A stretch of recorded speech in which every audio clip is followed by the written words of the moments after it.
Hello दोस्तों, आज हम पढ़ेंगे भारतीय संविधान के स्रोत।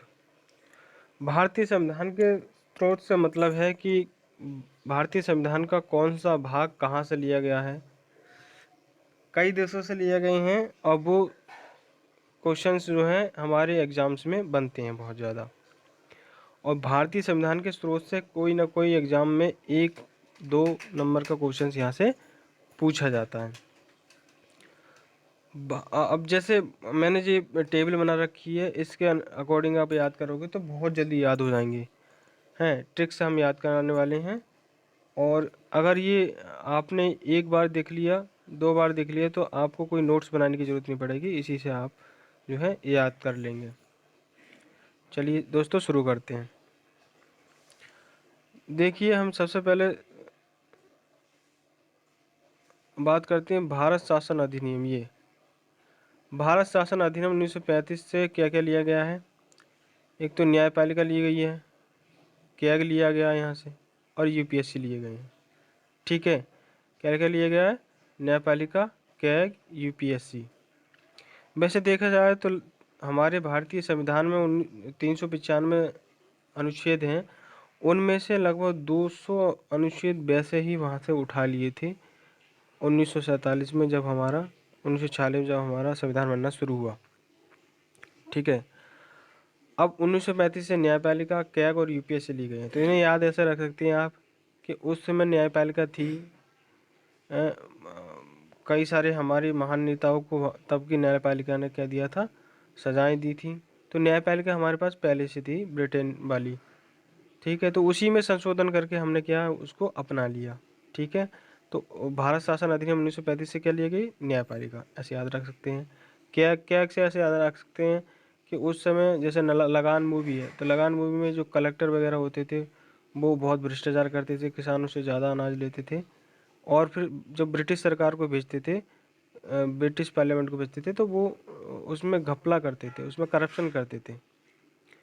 तो इसलिए उन्होंने कैग का निर्माण किया। तो कैग तब बन गया था, तो हमने कैग हमने अपना लिया ऐसे के तैसे। कलेक्टर होते थे, यूपीएससी के थ्रू बनते थे, तो हमने वहाँ से ब्रिटेन से ले लिया वो, ऐसे याद रख सकते हैं। तो हमें ओवरऑल याद रखना है कि भारत शासन अधिनियम 1935 से न्यायपालिका, कैग और यूपीएससी, ये चीज़ें जो हैं वहाँ से ली गई हैं। अब बात करते हैं ब्रिटेन से क्या क्या लिया गया है। ब्रिटेन से लिया गया भारतीय शासन व्यवस्था। ठीक है, संसदीय विशेषाधिकार, विधि का शासन, मंत्रिमंडल व्यवस्था, ये सब ली गई है हैं। तो इसे कैसे याद रखते हैं, देखो। ठीक है, इसे कैसे याद रखते हैं बताता हूँ। देखिए, इसे संसदीय व्यवस्था क्या कि ब्रिटेन में क्या है, संसदीय व्यवस्था शासन हमारे पास पहले था, तो भारतीय संविधान में उसी को ले लिया गया। जैसे बात करें, ऐसे याद रखने की बात करें, तो जैसे भगत सिंह ने असेंबली में बम फेंका था, तो असेंबली में बम फेंका था, तो वो संसद थी, इसका मतलब उस समय तो संसद पहले थी, तो हमें कोई नए सिरे से नई चीज़ बनाने की आवश्यकता नहीं है। ब्रिटेन से हमने ऐसे के ऐसे ले ली। ठीक है, तो संसदीय शासन व्यवस्था हमने कहाँ से ली है? ब्रिटेन से ली है। ठीक है, अब संसदीय विशेषाधिकार की बात करें, तो संसदीय विशेषाधिकार का उल्लंघन किया था किसने? भगत सिंह ने। ठीक है, भगत सिंह ने संसदीय विशेषाधिकार का उल्लंघन किया था, पर्चे फेंके थे। इसका मतलब पहले भी हमारे पास संसदीय विशेषाधिकार थे, तो हमने संसदीय विशेषाधिकार ब्रिटेन से लिए हैं। ठीक है, विधि का शासन। विधि का शासन रूल ऑफ लॉ था। भले ही ब्रिटेन शासन में, ब्रिटिश शासन में ऐसा ना था कि रूल ऑफ लॉ, पर लिखित में तो था कि रूल ऑफ लॉ होगा। भले ही हम पे इतने अत्याचार करे थे उन्होंने, पर रूल ऑफ लॉ लिखित में था। ये लोग फिर भी उसको मानते नहीं थे, तो रूल ऑफ लॉ था पहले भी। ठीक है, तभी तो गांधी जी बार बार मतलब अपनी विद्वता के कारण ही बार बार अंग्रेजों पर हावी होते थे, क्योंकि रूल ऑफ लॉ था। उसको मनवाने वाला चाहिए था, गांधी जी आए, मनवा लिया। तो ब्रिटेन से हमने लिया विधि का शासन।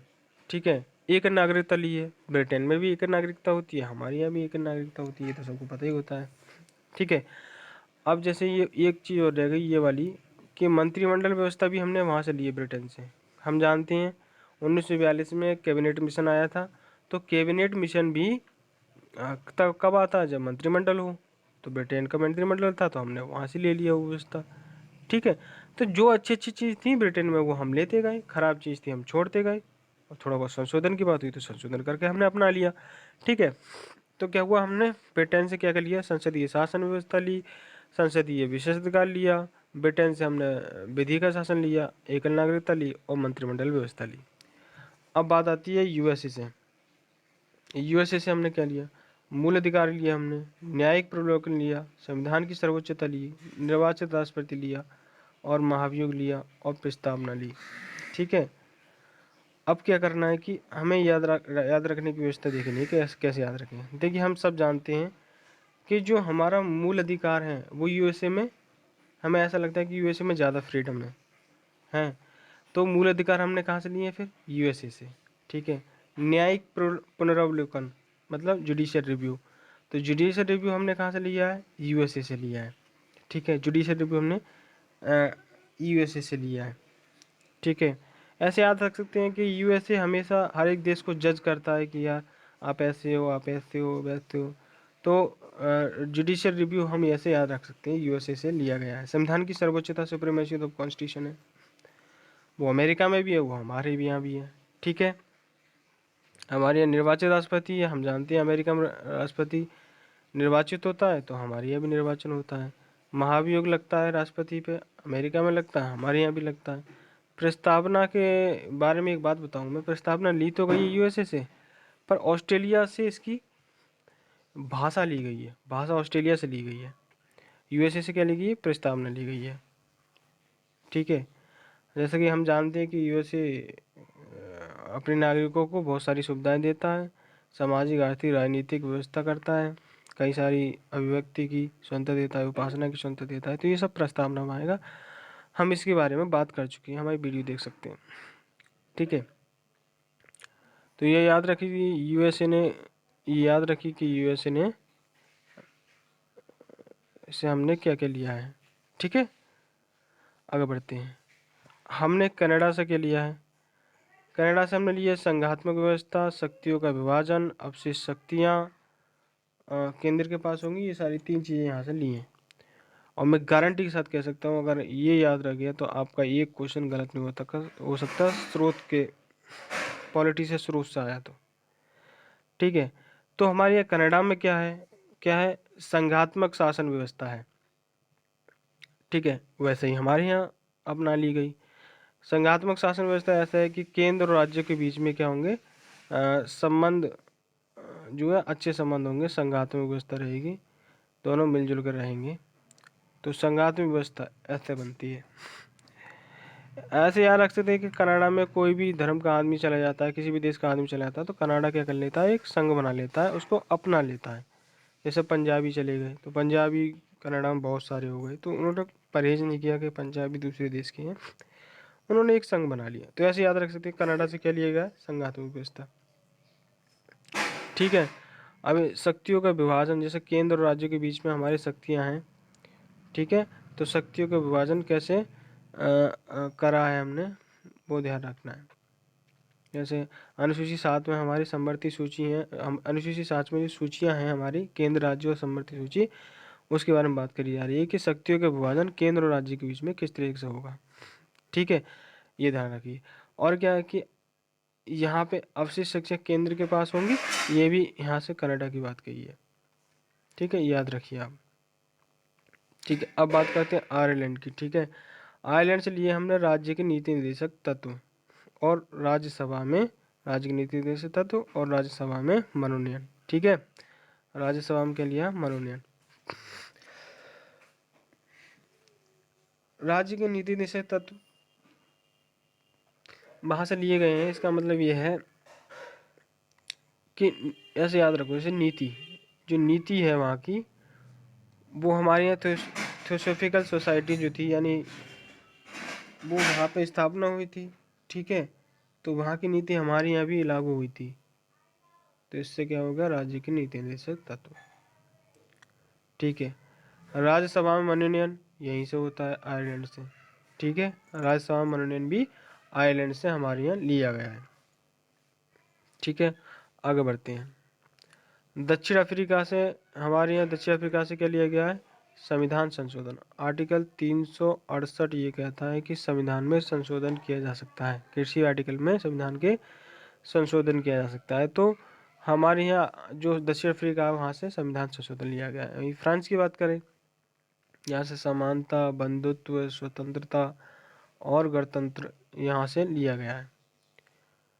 अच्छा, इन शब्दों का मतलब ये है कि समानता सभी को समानता मिलेगी, बंधुत्व सभी भाईचारे के साथ रहें, स्वतंत्रता सभी को स्वतंत्रता मिलेगी, कहीं आने जाने का अधिकार मिलेगा, स्वतंत्रता मिलेगी। गणतंत्र, संविधान एक एक रूल के अकॉर्डिंग चलेगा, जिस संविधान के अकॉर्डिंग चलेगा तो गणतंत्र कहते हैं, जहाँ जनता के द्वारा चुना हुआ शासन होगा। ठीक है, तो अब ये बात हो गई कि फ्रांस से हमारे यहाँ समानता, बंधुत्व, स्वतंत्रता एवं गणतंत्र व्यवस्था ली गई है।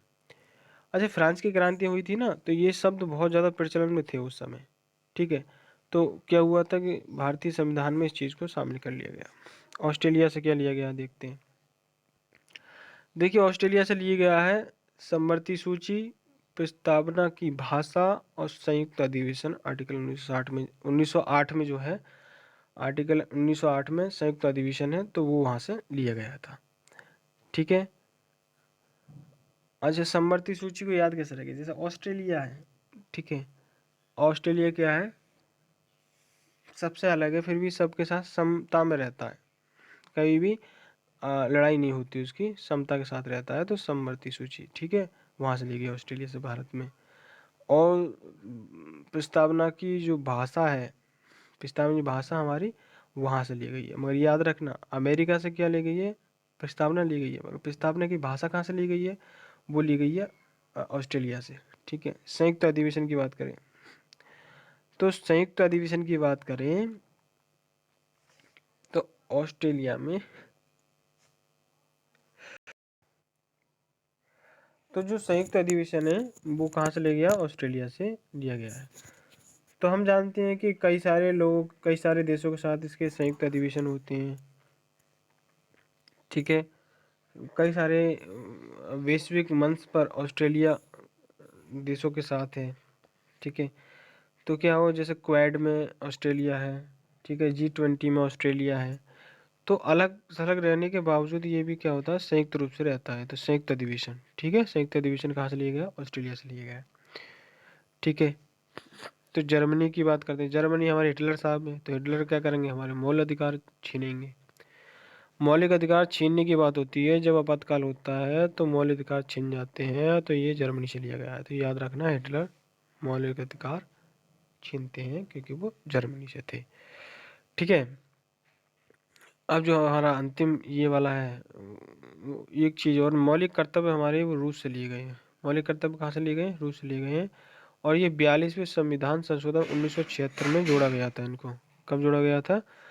42वें संविधान संशोधन 1976 में जोड़ा गया था, और ये रूस से लिए गए हैं मौलिक कर्तव्य। ठीक है, तो ध्यान रखना, ये कंप्लीट होता है। आई होप कि यूपीएसआई में इससे काफ़ी क्वेश्चन पूछे जाएंगे। धन्यवाद दोस्तों।